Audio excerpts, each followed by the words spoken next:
This episode is brought to you by Generate Solutions, your go-to AI experts specializing in empowering commercial real estate companies and environmental consulting firms. As AI is quickly transforming industries and enhancing efficiency, it is important you don't let your business fall behind. At Generate Solutions, we streamline workflows and automate tasks by creating custom AI agents tailored specifically to your business needs.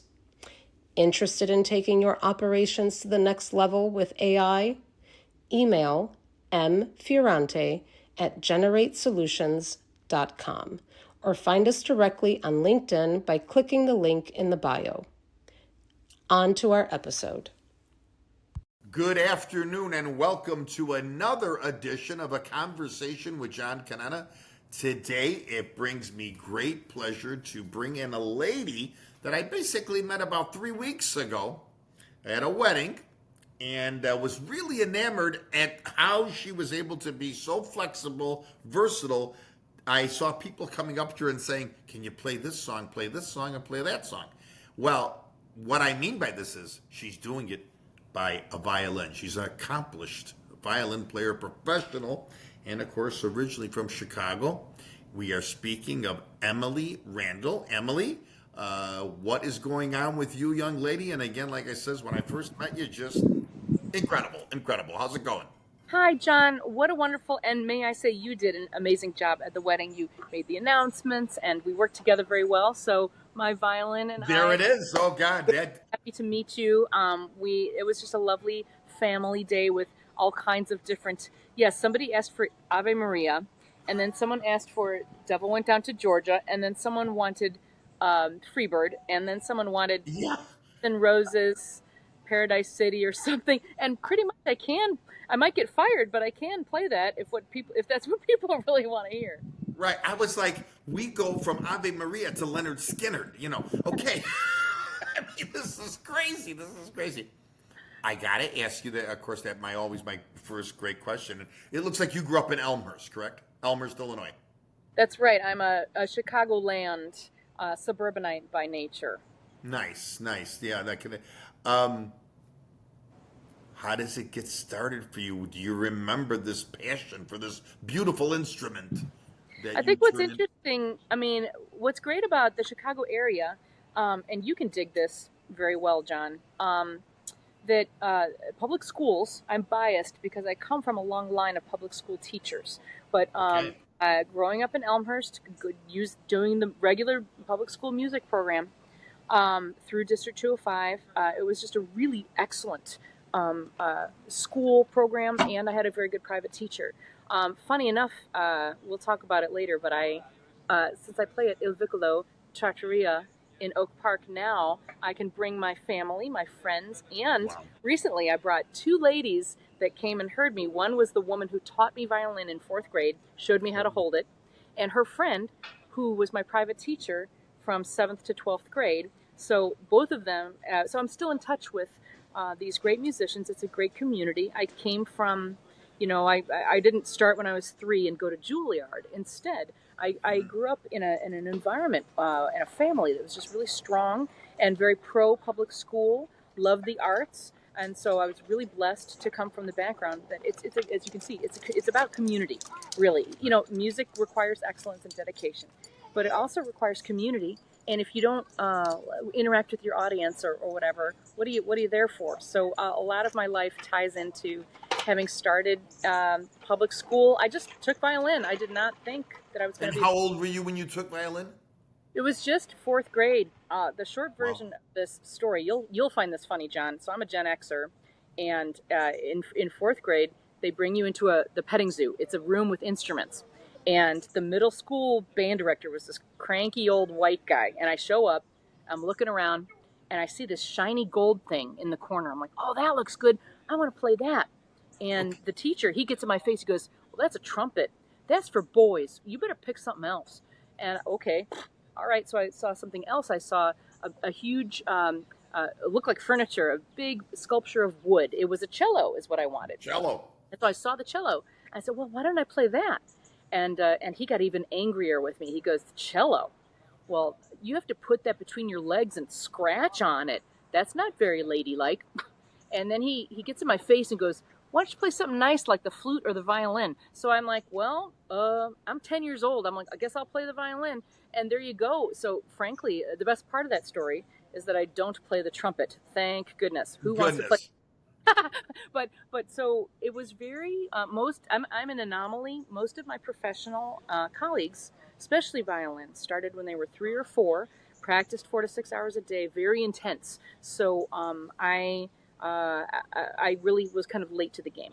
But yeah, I got a violin scholarship to University of Illinois the summer that I graduated high school. I was supposed to go to University of Iowa to be a broadcast journalism major. Oh, wow, that's my thing. Okay. I love, well, here's the thing for you, and you're fantastic. Your flow and the way that you see things. For me, I'm like, who wants to listen to this? Hey, Bob, looks like we got some clouds this weekend. You know, what's going on with you? All of us, I don't have an accent. You got an accent? I don't got an accent. Nobody wants to hear that. No. And so, and for a few other reasons, I'm glad I didn't go into journalism, because not only is it tough for women, or the last 30 years, but right now with journalism, like getting the truth to the American people, right? Oh, what does boy. It mean? That is a nuanced, we need 5 podcasts for that. So instead, Illinois at Champaign, the professor said, well, we need you down here. What if you came and played violin and we paid your tuition? Okay. So I was a full ride at Illinois, and then I was a full ride at Cincinnati Conservatory. The conservatory in Cincinnati, yes. That's right. So yeah, that was really the most pivotal. That's where I minored in jazz studies. So that's where I learned to improvise. Wow. And that tool as a violinist was very important. It informs what you heard at that event that I played. When I'm able to bring something from memory and apply it to the violin in a way that is recognizable and with excellence, it's because I studied jazz and composition. I compose.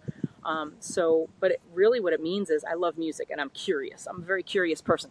You know, I get bored easily. So that's all played into becoming an orchestral musician.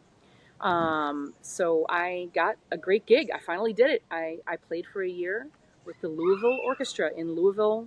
Wow. And I had a 1-year contract with them. And I was replacing a guy who had a 1 year out in San Francisco. So I loved it. But they were paid very little. They were on the verge of bankruptcy all the time. The union had left town with the books and the money. They didn't have union representation for over 2 years. They were struggling. The players were very unhappy with everything. And I'm sitting there going, wow, well, this is a world-class orchestra.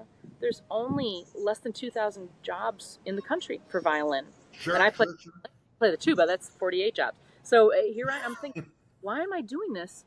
And I work my butt off, and quality of life just ding. What's quality of life? That never, ever was talked about in academia or for the arts. What do you mean? I want to, get an orchestra job and maybe I'll feed myself if I'm lucky. So here I am going. And then the guy from San Francisco, he came back. He wanted his job.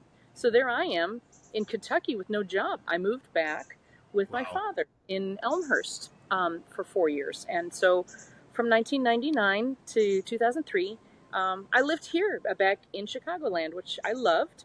And I played amazing gigs. I played with the Lyric Opera Orchestra. I played the Wagner Opera every year, which was still... And you toured with, I think you toured with Peter Mayer, who was with Jimmy Buffett, correct? That's right. I love that episode because with the gig scene here in Chicagoland, one of my buddies, it was December and there was a blizzard and it was a Wednesday, and a friend of mine, violin player, she calls me. She goes, this is in 2001. She goes, I have this gig tonight at this church with this guy, Peter Mayer. It's a Christmas show and I don't want to get my car out of the snow. Would you like to sub for me? And I said, yes. I have no idea who Jimmy Buffett is or the Coral Reefer Band. Yeah, no the idea. Coral Reefer, the trio, the rock guy. Yeah. Right, yes. I mean, so I show up to this church, and here's Peter Mayer, who is the lead guitarist for Jimmy Buffett and the Coral Reefers. And his brother, Jim Mayer, is there playing bass. He's the bass player for the Coral Reefers. And there was a percussionist and Native American flute player. So I was the fifth person. It was a quintet. And I looked at the charts, and they had chord symbols. Now, I told you I studied jazz. So I said, listen, most violin players don't know how to read charts, but I can blow. I can take some solos, and if you want. And Pete's, oh, yeah, man, that'd be great, man. And so I played the show. It was a Christmas show when Peter wasn't touring with the Coral Reefers every Christmas, and he still does it. He plays a show called Stars and Promises, which is an original Christmas music show every year. Beautiful music. And so I toured with Pete. I met a bunch of musicians through Pete. To this day, that was 2001, and so 24 years later, I still perform with Peter. I'm going to be there in Nashville this fall for an Alzheimer's benefit. So, yeah, it's a crazy, that's the moral of the story is pick up the phone. You go sub on the weird thing because you don't know who you're going to meet, right? You don't know. You're into the timing, the thing. I want to go back to something you said because I'm so glad you said it because I saw it on that Sunday when we worked together. You're interpreting on this violin that song. But what was so weird that day when I was kind of standing around or waiting for you, I'm like, oh yeah, that's that song. Oh, that's that song. You're interpreting in such a way that everybody, tell me if I'm wrong, can relate to it. That's the thing generationally too, because how do I relate to, someone who's 5 years old, someone who's 12, someone who's 25? I'm a Gen Xer, so I love me some 80s, obscure covers. And some people like that. But I've had to learn some Billie Eilish, some Miley Cyrus. Can't even say Millie Cyrus. I just started playing Gnarls Barkley's Crazy, which I probably came out, oh golly, it's 15 years ago now, but to me that's new. But I love that. It's timeless, right? Any era, any generation has iconic music. So the kind of the secret sauce for me is now that I'm 53, I call it music to get fired by. I play music that I like, right? And I play it well because I hear Sting or Peter Gabriel singing it in my head. So I know I love it and I know it and I play it. And so like I have a Harry Styles, I play As It Was by Harry Styles. I play Birds of a Feather by Billie Eilish, which some people argue should have won the Grammy instead of Beyonce's Cowboy Carter, Texas song, whatever. But it's a matter of taste, right? But I'm like, well, I really like these songs too. I think they're very well written. And so I try to grab songs from different eras that I like. And then also people will request, I never know when somebody's going to request Ave Maria. Somebody just asked for it on Sunday, and then I'm playing the violin. Usually they ask me while I'm in the middle of playing Bee Gees, or, I'm playing a you should be dancing, yeah. Oh, could you play? They come up and go, could you play Ave Maria? That would be great. And I'm playing, and I'm like, sure. Did you want, which one? And they sit there looking, what do you mean, which one? And I said, well, there's two different Ave Marias. And I'm playing, whatever it is. And I'm going, there's a Bakuno one that, Ave Maria. Or there's the Schubert, Ave Maria. Like, which one do you want? Oh, I want, that second one. Okay, that's the Schubert Ave Maria. So I finished my Guns N' Roses. And then I find the track, like, Ave Maria. And, oh, that was great. So, it's just all about you go from Welcome to the Jungle to Guns N' Roses. Yes, thank you. That was it. Welcome to the Jungle. Welcome to the Jungle with Guns N' Roses. Incredible. But then the fascinating thing about, and another gentleman that I wanted to mention, I think is a Roger Bartlett. Oh, yes, Roger. Thank you. So I wouldn't have known Roger, again, if my buddy didn't want to get her car out of the snow. Or wanted to get her car out of the snow. I never would have met Pete, never would have met what's called the trop rock scene, sort of like Jimmy Buffett, singer-songwriter. Yeah, it's really wonderful because when you think about Buffett and you think about cheeseburgers and paradise and fins to the left and all that stuff, and people getting drunk and all that, like, okay, like that's part of it. But Buffett, and rest in peace, he's been gone for almost 2 years now. As a matter of fact, I'm going to Key West over Labor Day we commemorate his passing. He passed on September 1st of 2023. And so every September or Labor Day weekend, I'm going down there with Roger to perform and honor Buffett's legacy. But Buffett, he was really, he made a lot of smart choices. One of them was surrounding himself with really good musicians. He knew he wasn't, the Paganini of guitar. So he got Pete. And Roger funny enough. So Roger Bartlett, I met him on the scene. I want to say he'd get mad at me if I had to guess. I think he's about 73. I'm not sure how old he is. He's eternally young. It's okay to ask a man's age, not a woman, though. John, that is hitting the nail on the head. So he kind of Dick Cheney'd himself into the gig because way in the 70s, Roger heard a very young Jimmy Buffett playing some dive bar by himself.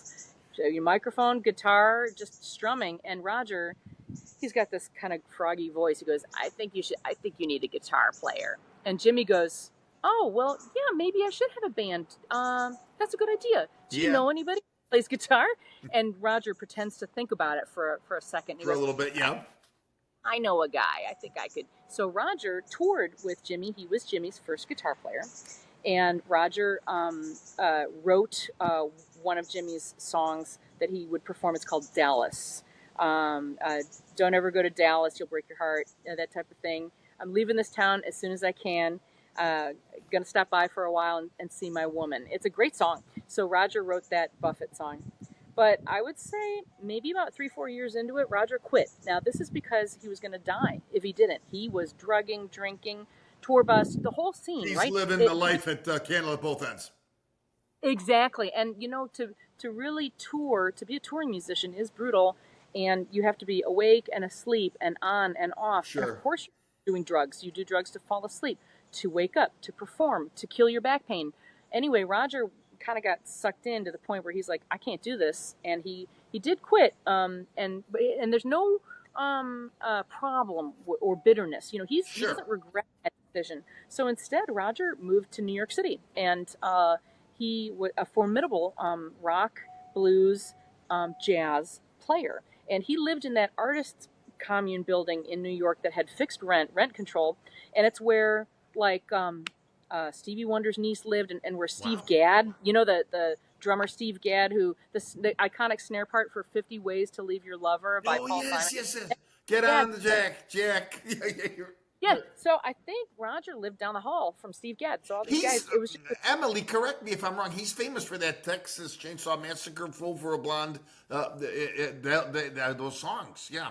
Roger, I think I have a super interesting, weird CV per se. I do, but the only person who has a weirder one is Roger, because not only is he the first coral reefer, not only did Roger play with Jimmy Buffett, also when he was in his 20s, he happened to write, perform, sing, and record this song called "Fool for a Blonde," it's very like Hot Club. It's very Django Reinhardt, Stefan Grappelli, do do do do do do, boopity do do do do. Well, anyway, Toby Hooper, who did Texas Chainsaw Massacre, used that song for one of the scenes that the kids are in the van and there's a maniac.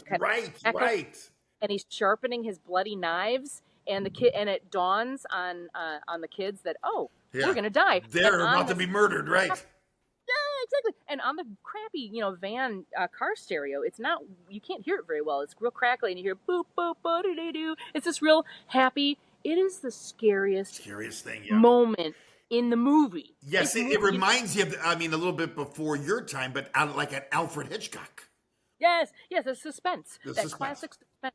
No, exactly. So yeah, Roger's hilarious. He's an amazing songwriter. And so like Fool Blonde, he wrote that when he was so young. He would do Texas Chainsaw like Horror Con or whatever. He would pose with Leatherface and sign his albums.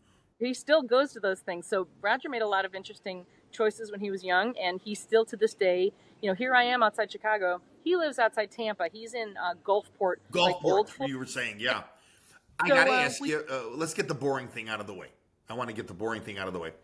You had let's just talk about it for 3 seconds. You had a 20-year career in the Army. Well, I need 30 just for that. You want to touch on that? That's amazing. It's related, actually, interestingly, it's related to what we've talked about earlier about growing up in Elmhurst. I did not know anyone in the military, okay, personally. Sure. At that time, in that suburb, you had 3 choices. You went to college, you went into the military, you went to jail. And usually you entered the military to avoid jail time. Like, the military was not heralded as a great option among my peers. It was kind of like, sadly, and I don't think that's fair. I don't think that's a fair characterization, but it was sort of like, don't do that. So it never dawned on me that I would ever join the military. But when I boomeranged back to Chicagoland after the Louisville orchestra job, again, quality of life. I was playing the Joffrey Ballet Nutcracker. Right. It was about 10 degrees, and I was leaving opera. well, that was the Joffrey Ballet at that time. I had just left a performance of Nutcracker, and that was downtown at the Auditorium Theater. So it was real icy. I remember I was walking down some stairs, and I slipped on some icy stairs, and my hand just hit the stair real hard. And I had 3 thoughts. The first thought was, wow, I hope that's not broken. Yep. I don't have any health insurance. I haven't had health insurance for 3 years. What am I going to do? And the second thought I had was, I have, 17 Nutcrackers left to play before Christmas, and I've got to pay. How am I going to do this? And the third thought that I had was, ow, that hurt. And then I'm like, wait a minute. Why is my quality of life at the very end of this list? And it dawned on me again that I'm like, that's just not right to not care about myself. Right about that time, a friend of mine from graduate school from Cincinnati, she was playing viola with the Army strings. And she reached out to me and said, well, we've got an Army violin opening. You should come and audition in Washington, D.C. area. And I'm like, are you crazy? I'm like, what are you doing there? You're a really good viola player. You should be in New York City or something. And she kind of conspiratorially said, this is a really good job. Just people don't know about it. So, okay. And so then I took the audition, and it was a long, challenging audition. It was like 8 hours long. Jeez. Because you had to do concerto, Bach, orchestra excerpts, string quartet, and strolling music, which turned out to be a big part of the Army music thing. You would memorize a strolling program, much like what you see me do, and also the talking while playing thing. Some general would come up to you and be like, "Oh, can you play my niece's wedding?" Yeah. What are you going to say? Yes, sir. Yeah. So anyway, I took this audition, and they said, "Good news and bad news, Randle. The good news is you won. You beat 59 other players. You got the job. Wow. The bad news, you got to go to Fort Jackson for basic training." Oh God. No. So I did, and where was Fort Jackson? Fort Jackson is outside Columbia, South Carolina. It was like in the dead of summer, and Chicago is horribly hot usually, like this summer's been. But it was. So this was dense heat.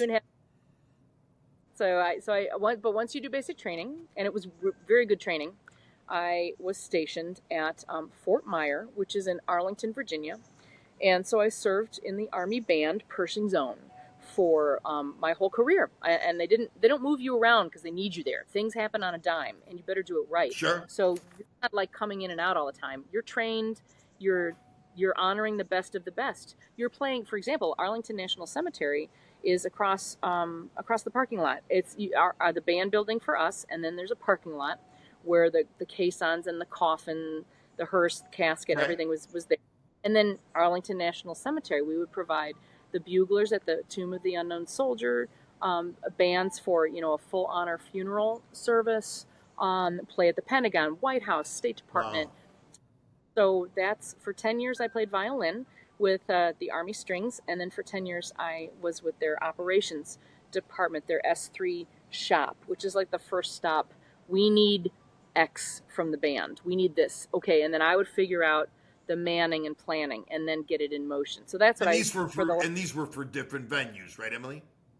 Yes, wow. It was wildly, especially during COVID. Actually, frankly, a lot of didn't do anything during COVID, but I had to send my guys to get trained at Walter Reed to conduct COVID testing.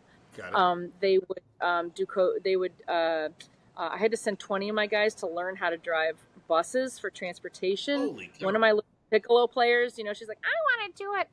And I'm like, soldier, you're like 4 feet tall. But she did. She was one of our best bus drivers, and she played piccolo too. So during the Biden inauguration in January 2021, it was before the COVID vaccine, but it was after the Capitol insurrection. And that was on the 6th of January.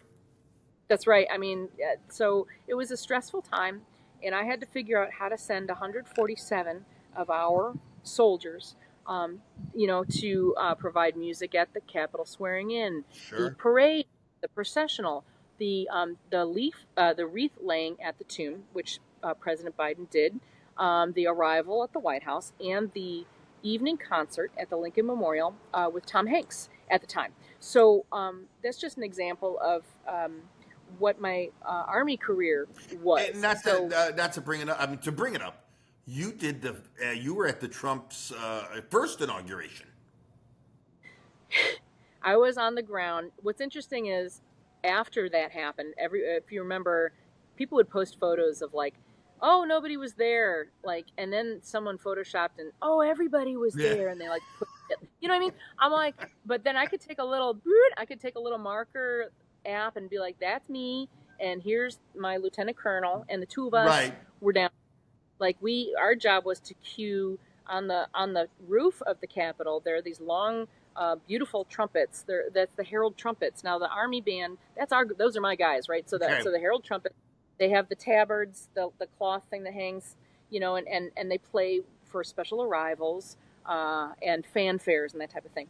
So I was there. It was an interesting experience because when you're in the military, and a lot of Chicagoland people ask me this, because, and my father particularly, he not a big fan of sometimes what America does with domestic and foreign policy. I'll just say that. Yes. So, like, really, you want to join the military? And these are good questions. I asked these questions when I was at basic training. I asked my drill sergeant. So this is an important conversation, and Chicagoans will talk about it. Other people, they won't bother, or it's very navel-gazing. I'm going to talk to my buddies over here who, Chicago, we're going to have the tough conversation and make those questions. And so, the great thing about the military is you serve with excellence regardless of the administration, regardless of who's the president.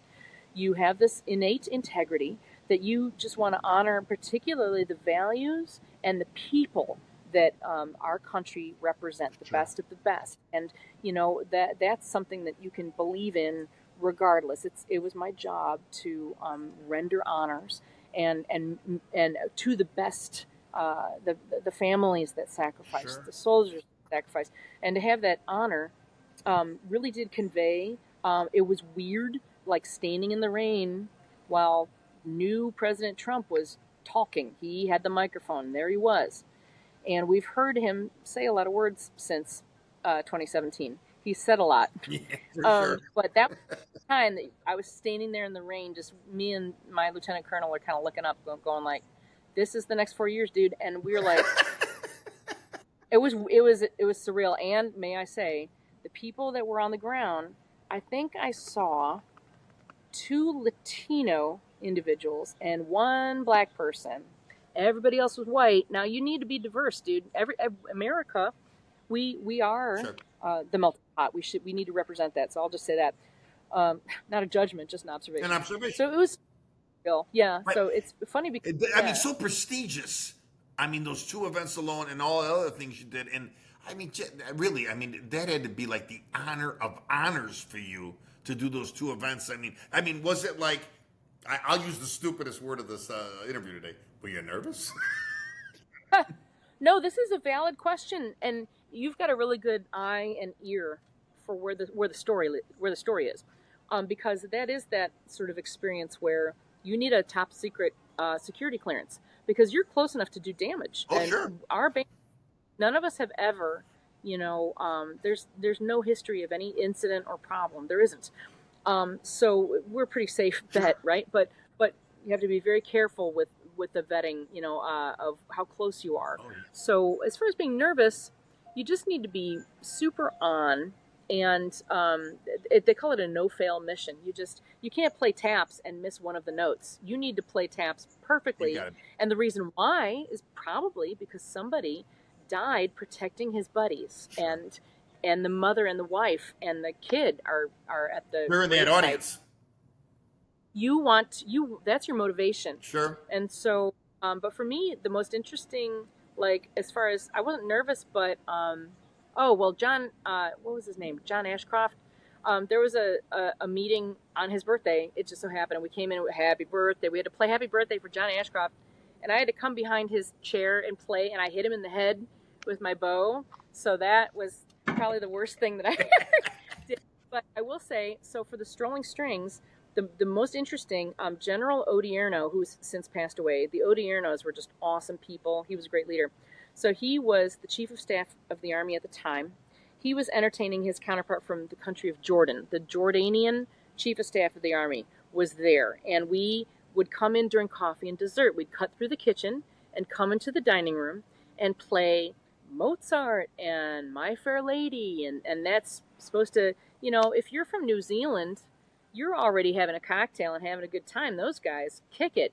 Jordan, on the other hand, they don't drink, so there's no icebreaker with alcohol. Sure. And the diplomacy there was a lot. We entered the room, and with the leaders and the interpreters, you could just tell from the look in their eyes, whatever they talked about during dinner didn't go right. Whatever it was, we walked. The facial expression said it all. Yes, and we're playing and just observing this, and we're, we really want to make the vibe good. It's kind of funny enough, now that you are framing this, it's kind of similar to every gig when you're playing maybe this song or maybe that song. We get in there and our classical music, just, they were not interested, and My Fair Lady, this is a great medley, they didn't care.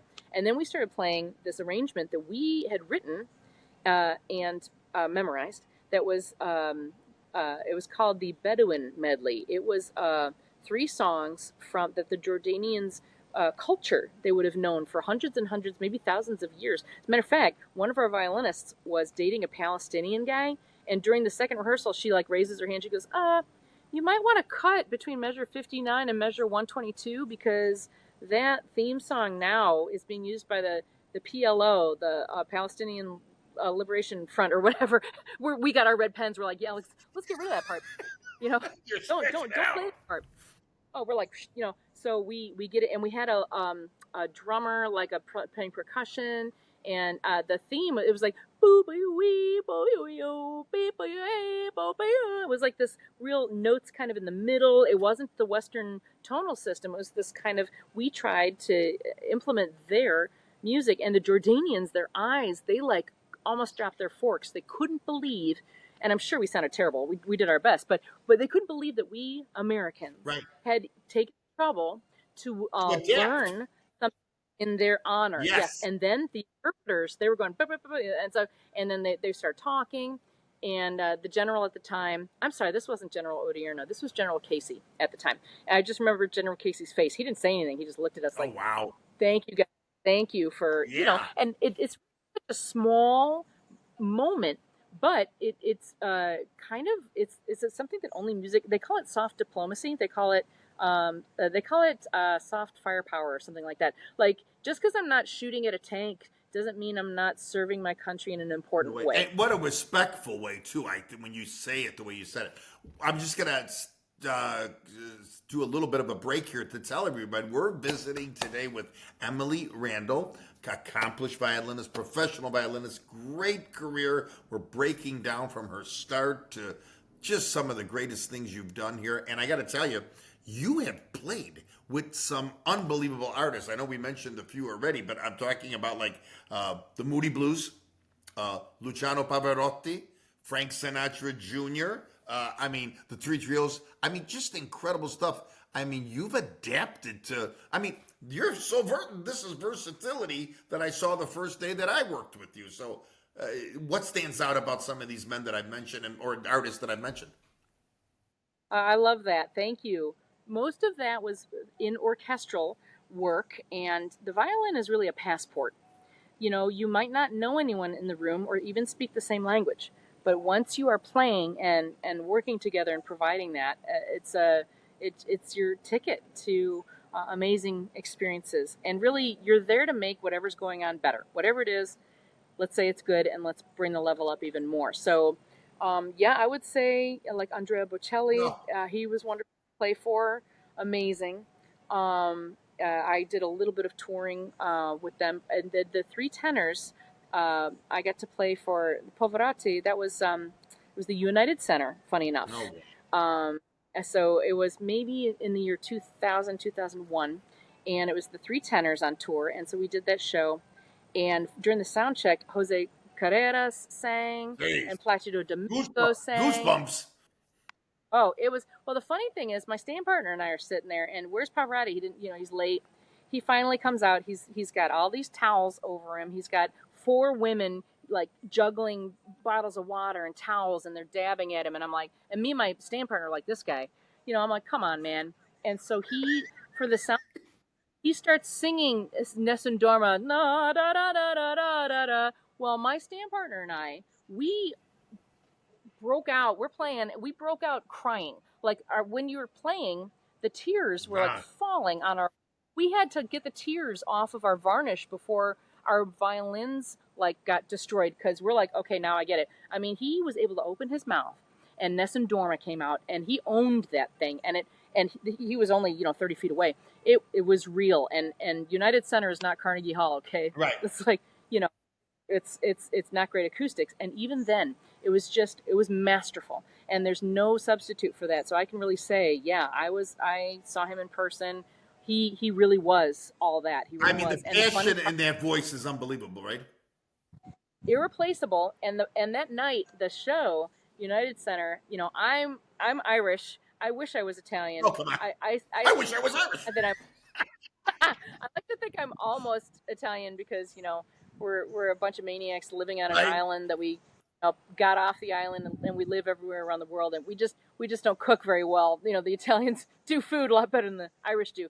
But it was like a cultural experience, because first 5 rows at the United Center were all Italian and Italian American guests, a VIP seating. And the funniest part, you see it in popular culture.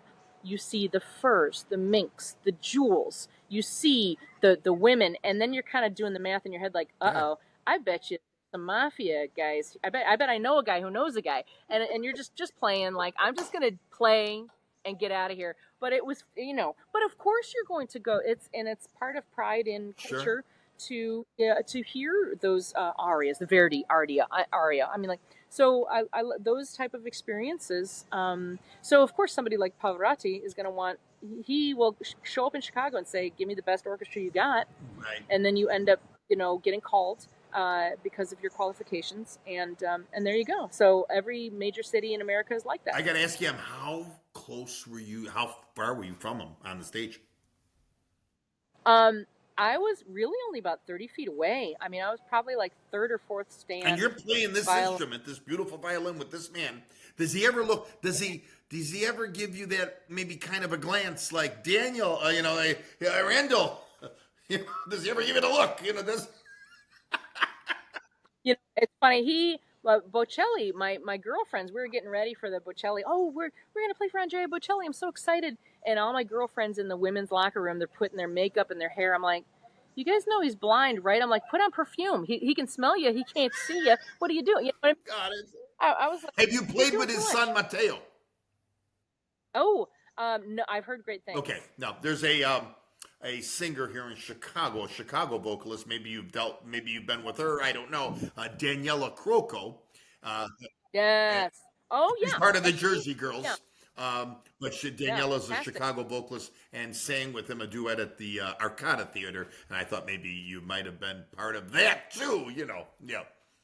Just amazing talent. I mean, in general, we wouldn't interact much with the artists. In general, I leave a wide berth. One time I played in an orchestra where Yo-Yo Ma was playing a cello concerto at the beginning of the concert.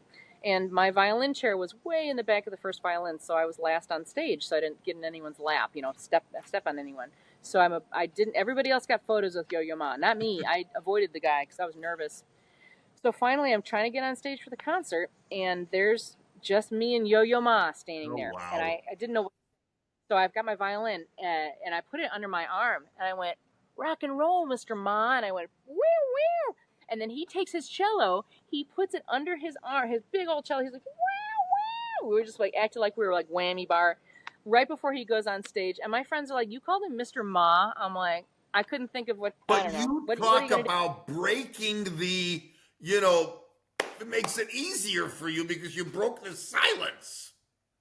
Yes, there you go. Right. Somebody had to say something. But usually artists, probably the funniest thing, well, Frank Sinatra Jr., hit on me during break and asked me to go on tour with him. Just me. I'm like, well, thank you. No, but I appreciate that. Could you see the flirtation in Sinatra? Could you? Well, I'm just sitting there, marking my part on break, and he's walking by and he was very charming. It's funny when you hear about how charming people are, these legends Sure. and whatever. A little bit of his father came out of him. Yeah, a little bit. Yes, exactly.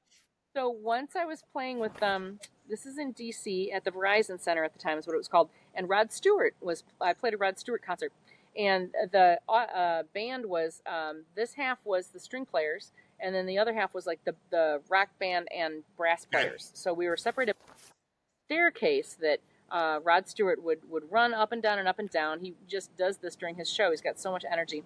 This is in the year 2004. It's a while ago. But he didn't even show up for the sound check. He just came to the show. Most people at least show up for their own sound check, but he didn't. I mean, which is kind of cocky, but when you're Rod Stewart, just do what you want. He sounded great. He was awesome. So anyway, I'm on the edge of this stair thing, and he's running up and down, and we do a second song, and he sings "You Wear It Well," and he saw me, and he was running up and down, and at the end of "You Wear It Well," yeah, the crowd, yeah. They're going crazy. He runs up the stairs to my left ear, and he goes, "Spank yourself," and then he runs away. I'm like, "Spank myself?" I'm like, "What are you talking With about?" The violin? I guess he was hitting. Yeah, I'm like, I guess it was he's that's Riz, what the young people call the Riz now. And I told my dad, he was like, Rod Stewart told you to spank yourself. Good on you. He thought it was funny. But the compliment. It was a compliment. But yeah. Yeah. So it's those type of situations that they're just little moments that you can't plan. They just happen. For sure. Try it. All right, I'm going to mention some few things, and then we're going to play a game of 5 questions. But what do these titles mean to you? Where the Sidewalk Ends, of course, The Girl of My Dreams, Ce n'est pas au revoir, and Driving Home Slow.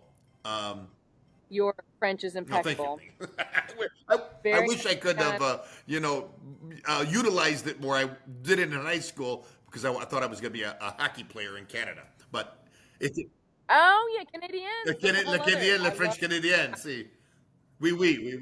I love your pods on that. By the way, that's your hockey pods. It's so good. It feels like I'm there at the game. Yes, those are all song titles. That you can find on all streaming services, Spotify, Apple Music. They are my original songs. Ce n'est pas is a co-write that I wrote with my buddy Roger Bartlett, who wrote the Fool for a Blonde, or as he calls it, the love theme for Texas Chainsaw Massacre. But so Ce n'est pas is me and Roger. And the other songs are just me. Beautiful. You can, I listened to them on Spotify. Yeah. Thank you for, if people can jump on there and follow me, I appreciate it. It's fantastic. We don't make money from most of what we do, but it is, I most of the time I'm playing as a sideman or part of someone else's project. So I have a little bit of solo material and that's what it is. So, my songs, as a matter of fact, I just was in the recording studio, yesterday in River Forest and I began recording on 3 songs, but they are all in honor of my father. Well, 2 are. And I'm sorry, and where was this in River Forest? So it's just a house studio. One of my friends. I'm not that far from there, my office, right? He's right by Dominican. Oh, yeah. Okay. Yeah, we're probably not far. Well, you'll have. Let's do lunch. We'll have to do that. This guy used to be in L.A., a recording engineer in L.A., and now he just happens to live in River Forest, and he has this crazy gear. He's amazing. Oak Park River Forest is a great area. Beautiful. I love it. Some mansions in that suburb, right? All right, we're going to play a game of 5 questions. I want the people to get to know Emily Randle a little bit better before I let you go. All right, the first one is this. Early mentors, it could be your parents, whoever, early mentors that still, maybe you're driving to a venue and you're at that light and you say, God, I thank so-and-so for this and that, to put you into the position that, because where you're at, it's just unbelievable. Who can you mention? Give me 2. Great question. and I have the luxury that they're still alive. I recommend everybody reach out to their mentor if they're still living and tell them with your words how important they were in helping to form you and get opportunities, because they don't hear that every day. It's so important. So one of my mentors was my high school music director, Kevin Miller. And I do thank him frequently. I saw him last summer, and he just didn't realize what an impact that he still has to this day. So my high school orchestra director from York High School, Kevin Miller, was one of them. You know what I would have to say? Peter Mayer is the other, because when he tours, I talked about, the touring life where you drink a lot, or whatever. Pete has always maintained a pristine physical shape. He'll eat salmon, he'll drink coffee, but every morning in the hotel room, he's got his guitar, his coffee, his metronome, his Bible, his notebook. He's a very disciplined person, and I got to see, you can read all the books on Amazon you want.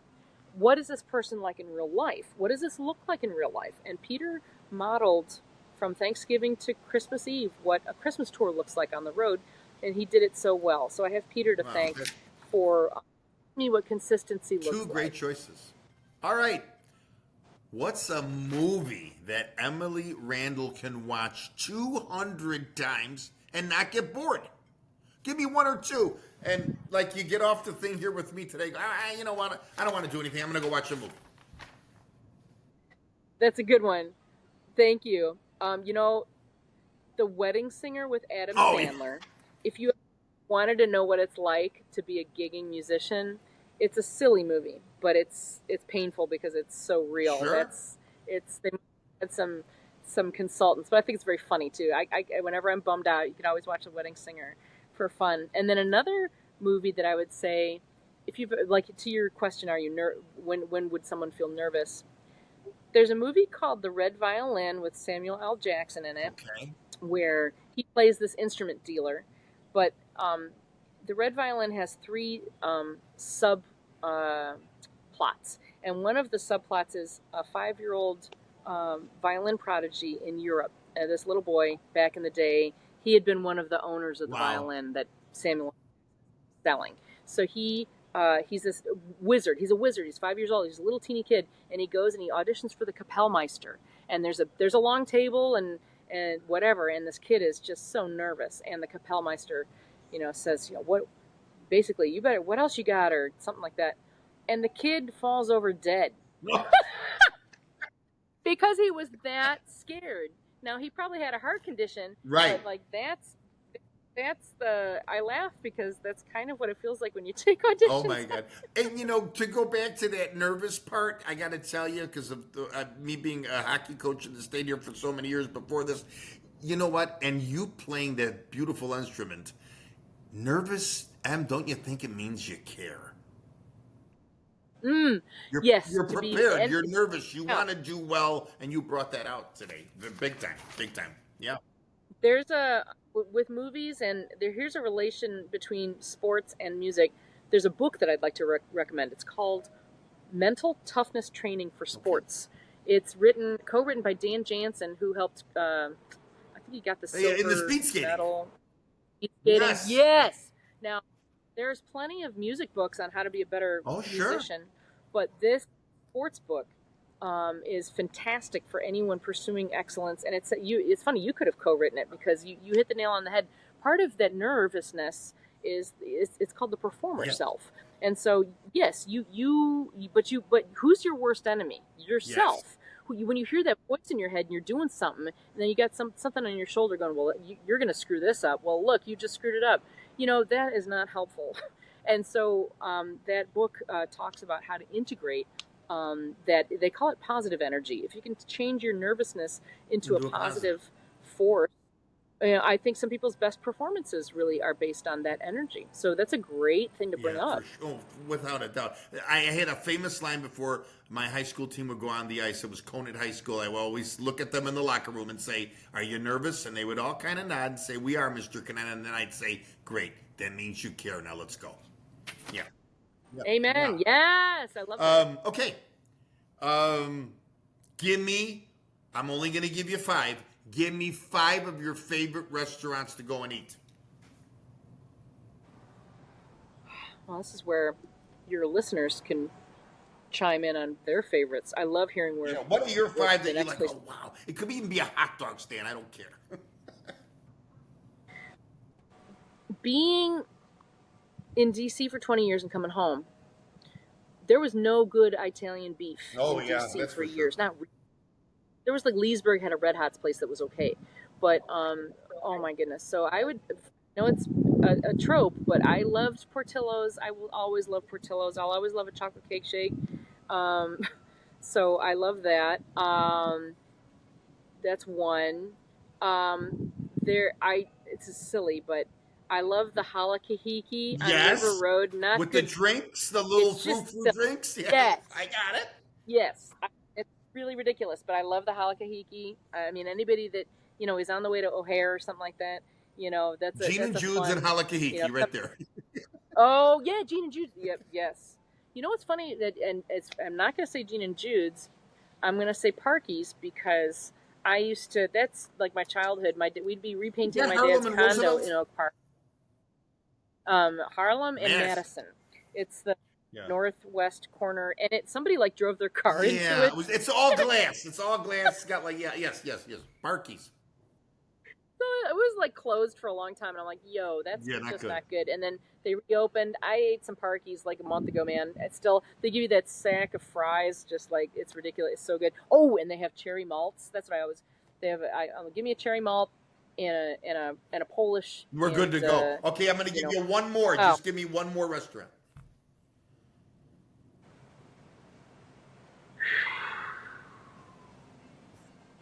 that's tough, man.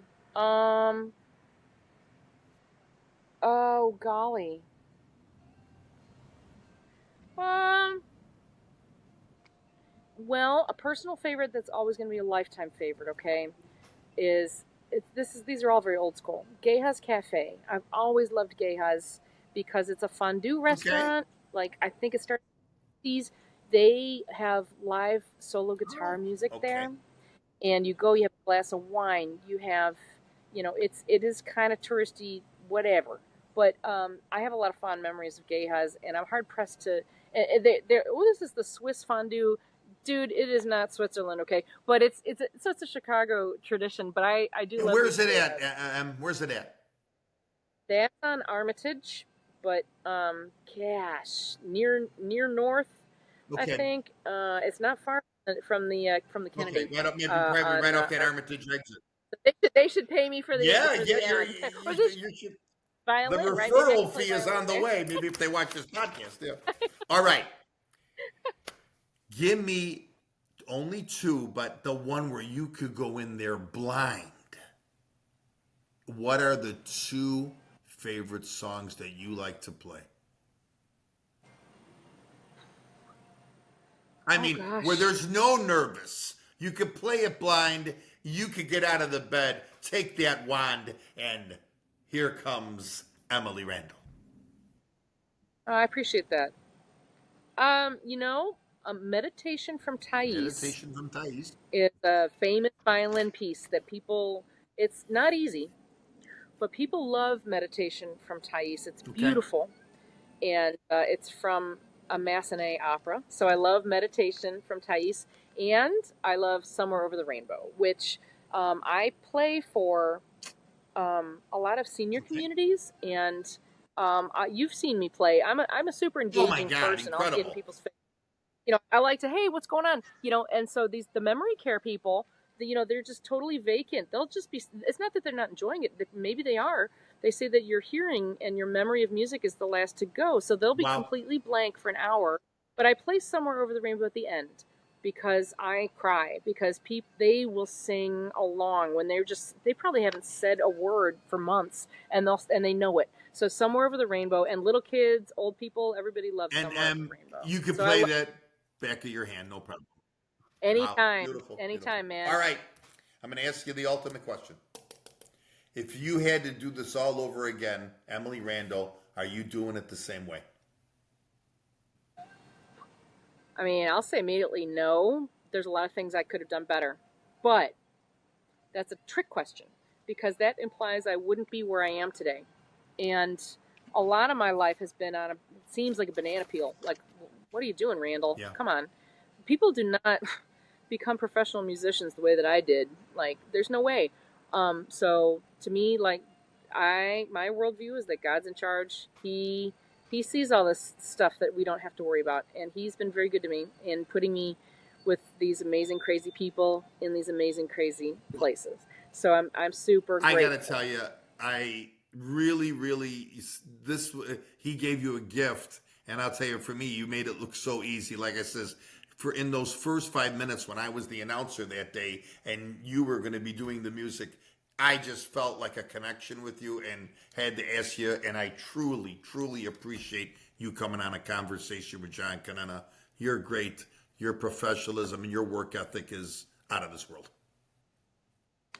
I love it, John. I hope we get to work together again. Yeah, somehow. we will. We'll This on the figure road. something out. And I want you to. Will you, I got to ask a question so our audience hears it. Will you come back for a part 2? Oh yeah, absolutely. Okay, That'd be awesome. Great. This is great. We have visited today with Emily Randle, professional violinist, accomplished violinist.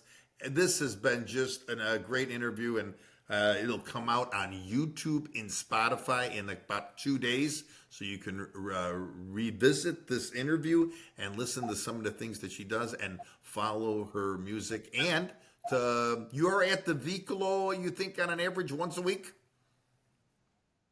That's right, you guys. Check online. Check my Facebook and my Instagram, Yes. Emily Randle, and it's always weather permitting, so that's the best place to find out. Il Vicolo in Oak Park, an awesome Yes. Italian restaurant where you both know Vito, which is crazy. Vito that Tufano, family. yes, So- for sure. Yeah, good Italian restaurant there There in you Oak go. Park. All right, Em, thank you so Thank you. much. Thank What a you so pleasure. much. And you have a Thank great you. day. You have a great day. Thank you, you too.